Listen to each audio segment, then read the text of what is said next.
আসসালামু আলাইকুম। প্রিয় দর্শক, গত রাতে বুধবার জাতীয় নাগরিক পার্টি এনসিপি, যেটাকে আমরা ছাত্রদের দল বলছি, সেই দল তাদের আর্থিক তহবিল পরিচালনার নীতিমালা প্রকাশ করেছে এবং তারা বলেছে এটা হলো তাদের আর্থিক নীতিমালা এবং ক্রাউড ফান্ডিং।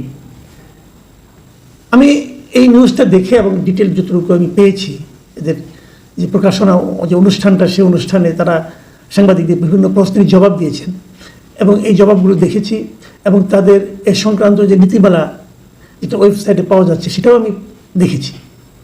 সত্যি কথা বলতে কি, এই ব্যাপারে ডিটেল আলোচনার আগে শুরুতে আমি এই এনসিপিকে ধন্যবাদ জানাচ্ছি এবং বিশ্বাস করেন এটা আমার একদম অন্তঃস্থল থেকে আমি ধন্যবাদ জানাচ্ছি। আমি এর আগে কোনোদিন কোনো রাজনৈতিক দলকে এতটা খোলা মনে ধন্যবাদ জানাইনি যতটা এবার আমি এনসিপিকে জানাচ্ছি। আমি সারা জীবন আমি সাংবাদিকতা করছি যতদিন ধরে, প্রায় 37 বছর হয়ে গেল।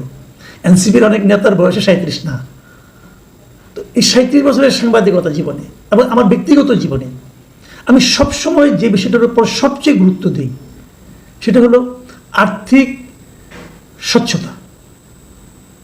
আমি মনে করি আর্থিক স্বচ্ছতা হলো সবচেয়ে গুরুত্বপূর্ণ।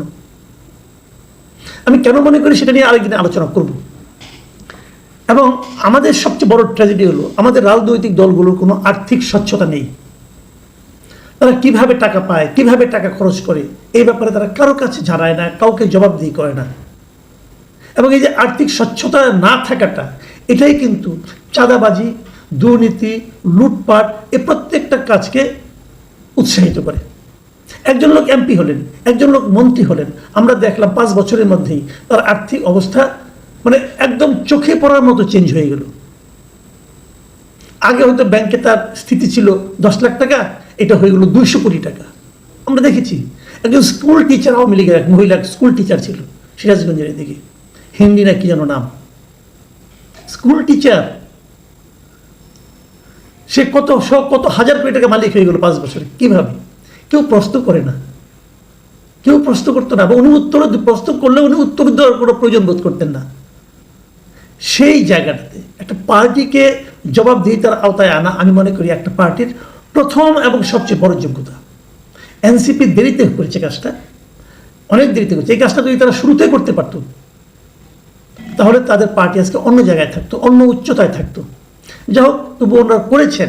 আমি মনে করি এটা করার মাধ্যমে কেবল এনসিপি তাদের নিজের চরিত্রটা প্রকাশ করেনি, পাশাপাশি এটা অন্য সকল রাজনৈতিক দলের উপরে একটা চাপ তারা সৃষ্টি করতে পেরেছেন। আমার মতো মানুষের মন জয় করতে পেরেছেন। অনেকে বলে আমি নাকি কোনো কিছু দিয়ে সন্তুষ্ট হই না। হ্যাঁ, আমি হই না, আসলেই হই না। কারণ যখনই আপনার মধ্যে সন্তুষ্টি চলে আসবে, ওই দিন আপনি শেষ হয়ে যাবেন। অসন্তুষ্টি আপনাকে সামনের দিকে এগিয়ে নিয়ে যাবে। যাই হোক, এবার আমি মূল প্রসঙ্গে আসি। ওনাদের এই ক্রাউড ফান্ডিং নীতিমালাটা কিভাবে ঘোষণা করেছেন এটা আলোচনা করি। দু একটা ক্ষেত্রে আমার হয়তো কিছু সন্দেহ আছে, সেগুলো আলোচনায় আনি। আলোচনা করাটা সবসময় ভালো। এখানে তারা কতগুলি পয়েন্ট বলেছেন, যে পয়েন্টগুলো আমার ভালো লেগেছে।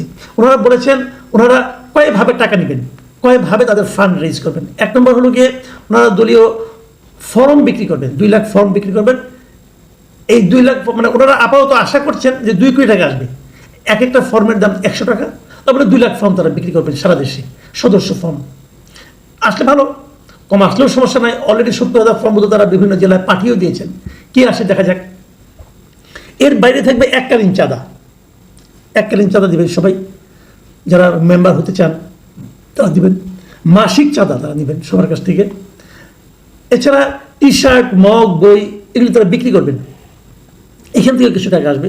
এটা হয়তো একটা চলমান প্রক্রিয়া হবে, আমি মনে করি এটা ভালো। আরেকটা হলো শুভাকাঙ্ক্ষীদের অনুদান নেবেন। যারা এই দলটা ভালো চায় তারা অনুদান দেবেন এই দলকে। আমি বলে রাখি, আমি এই দলকে অনুদান দেব। আমি গরিব মানুষ, অল্প দেবো, কিন্তু আমি দেব। এবং আমি এটাও মনে রাখি, যদি বাংলাদেশের অন্যান্য রাজনৈতিক দল এই ধরনের ট্রান্সপারেন্ট ওয়েতে অনুদান চায়, আমি তাদেরকে অনুদান দেব।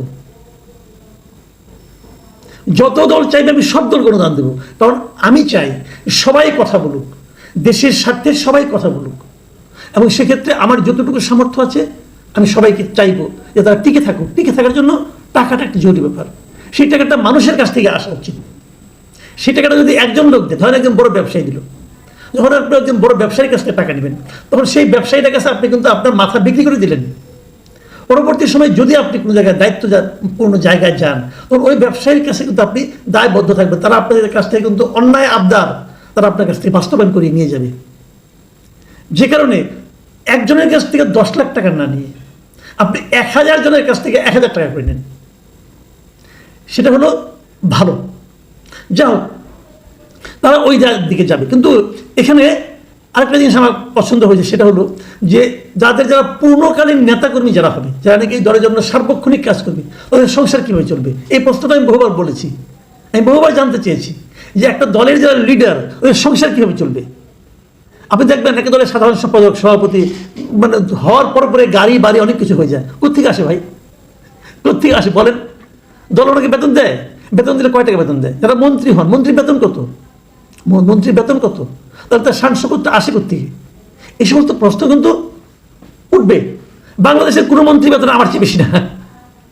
বাংলাদেশের কোনো মন্ত্রীর বেতন, কোনো উপদেষ্টার বেতন আমার চেয়ে বেশি না। আমি এই বিভিন্ন টকশো করে, বিভিন্ন পত্রপত্রিকায় লেখালেখি করে আমি যা ইনকাম করি, তার অর্ধেকে করে ইনকাম করে না। কিন্তু আমি গরিব মানুষ, এই টাকা দিয়ে আমার সংসার চালানো কষ্ট হয়। কিন্তু ওনাদের কেন এত শান শৌকত হয় বলেন? বেসিক কোশ্চেন করলাম আমি। কিন্তু হয়ে যায় কেন? তারা কোনো হিসেব দেয় না, তাদের কোনো জবাব দিতে নাই। এই জবাব দিতে যখন নিশ্চিত করবেন তখন হবে।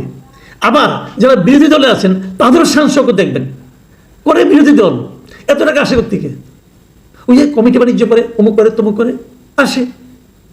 এবং তাদের যদি আপনি যদি তাদেরকে বেতন দিতেন, তখন আপনি প্রশ্ন করতে পারতেন, তোমাকে তো আমি এই টাকা বেতন দেই, তুমি তো পূর্ণকালীন কর্মী আমার, তুমি কোথায় পাবা টাকা? এইটুকু যে মেনে আসবে তারাই দল করবে। এই যে ট্রান্সপারেন্সিটা, এই যে অর্থনৈতিক সততাটা, এই অর্থনৈতিক জবাবদিহিতাটা, এটা একটা রাজনৈতিক দলের জন্য আমি মনে করি খুব গুরুত্বপূর্ণ। এনসিপির সেই